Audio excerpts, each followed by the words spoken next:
Assalamu alaikum everyone. We are back with another lecture. Today's topic is English Restoration period. So, let me begin with a very simple question. What happens to a nation when it is deprived of joy, art, and laughter for nearly 2 decades? Imagine living in a country where theatre, music, and even other forms of entertainment are totally banned, where entertainment is seen as sinful. That's when England, during the Puritan rule, was under the control of Oliver Cromwell. For almost 18 years, theatres were closed, actors were jobless, and writers had little space for creative freedom. We discussed this age in our previous lecture. But in 1660, everything changed. King Charles II returned from exile in France, and with him came a new age, an age of renewal, wit, and worldly pleasure. This revival of monarchy, culture, and the arts is what we call the English Restoration. Today, we will explore how this period reshaped English literature from drama and poetry to prose, and how it reflected the social mood of an entire generation tired of austerity. Now, let's start with the very introduction of this terminology. It extends roughly from 1660 to 1700, beginning with the restoration of monarchy with King Charles II's ascension to throne. To understand its significance, we must look briefly at what came before. The English Civil War of 1642 to 1651, which ended with the execution of Charles I and the rise of Commonwealth government under the Puritans. During this time, England was under a strict moral code. Theatres were closed, public amusements were forbidden, and literature was expected to serve religious and political ends. When Charles II returned, the English people welcomed him with enthusiasm. The arts were revived, theatres reopened, and the cultural atmosphere transformed almost overnight. London became the heart of urban sophistication and wit.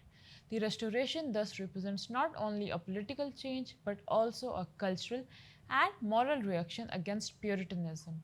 It ushered in a period where writers, artists, and intellectuals celebrated worldly life, reason, and satire rather than spiritual introspection. Let's now turn to the main features of the Restoration Age, divided into four areas: the historical and social background, the Restoration drama, the Restoration poetry and prose, and lastly, the spirit and legacy of this age. Let's begin with the historical and social background.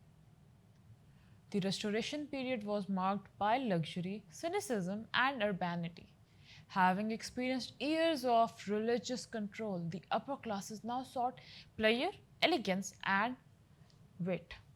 Charles II, who had spent his exile in France, introduced the refined manners and fashions of the French court. Society became cosmopolitan, fascinated with gossip, fashion, and worldly pleasure. Religion lost its central place in people's lives. Instead, skepticism and rationalism gained control. It is also a period of scientific advancements, with the founding of the Royal Society in 1662, which emphasized observation and reason, values that would deeply influence literature to come. Now let's talk about Restoration drama. Drama is undoubtedly the most distinctive feature of this particular age. When theatres reopened in 1660, people rushed to see plays that mocked their own society. The comedy of manners emerged as the dominant form.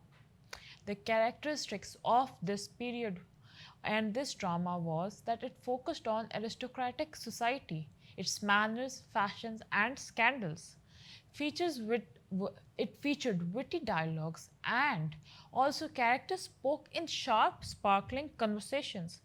They included stock characters such as the rake, the charming prince, the vain and foolish man obsessed with fashion, and the witty heroine. Morality was treated very lightly in these dramas. Love affairs and intrigues were common themes. Major playwrights of this form of drama were First, William Wycherley. He wrote The Country Wife in 1675, known for his bold and satire on society. Next is William Congreve. He wrote The Way of the World in 1700, which had refined dialogue and psychological depth. These comedies resemble today's social satire or romantic dramas, clever, fast paced, and focused on human foolishness.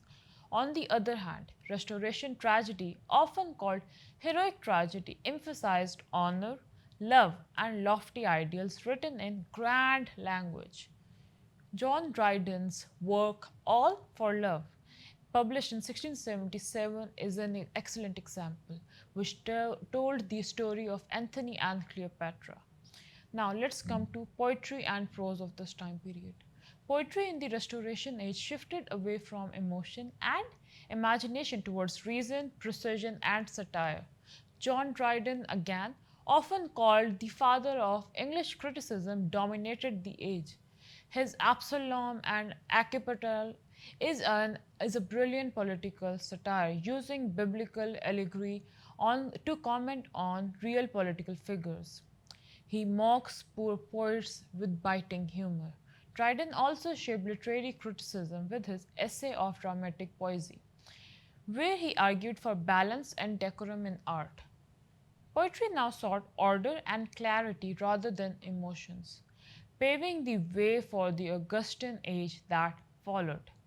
Prose, meanwhile, developed clarity and modern rhythm.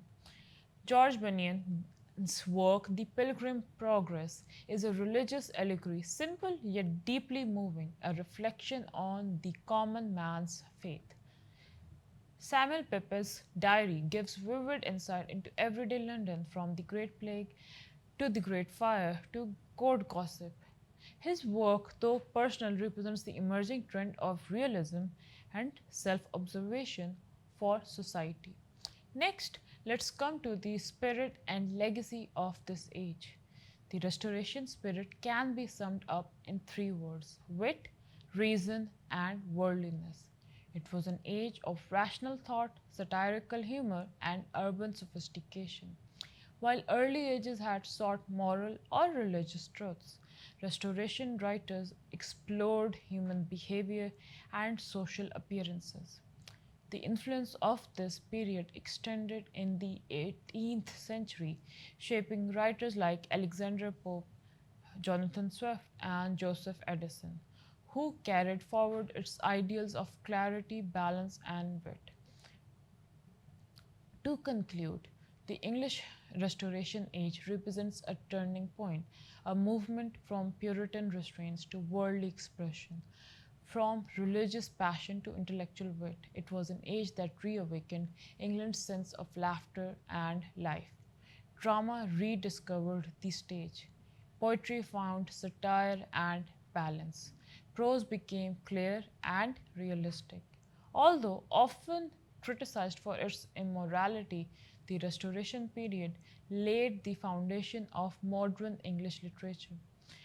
Teaching writers to blend reason with art and intellect with style was the main goal here.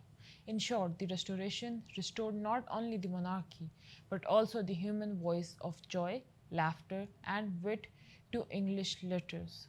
So, this week we focused on two topics. First, the revolution or the Puritan age in our previous lecture, and in this lecture we focused on the Restoration age. So, this century, the 17th century, was extremely tumultuous and you can also say widely different in its scope from the start to the beginning. At the start, it focused more on religious ideals. By the end, it focused more on entertainment, and literature reflects that. In the earlier chunk of this century, the literature was mostly about religious self reflection, and it was also about how religious figures sometimes exploit their society. But in the later years, they stopped talking about religion in their works because now their purpose was not morality or teaching someone, but it was primarily to entertain. The Restoration age was also criticized by many authors and critics for its lofty ideas. Despite that, it's an age that is extremely important. Next week, we are going to talk about 18th century literature. See you then. Allah Hafiz.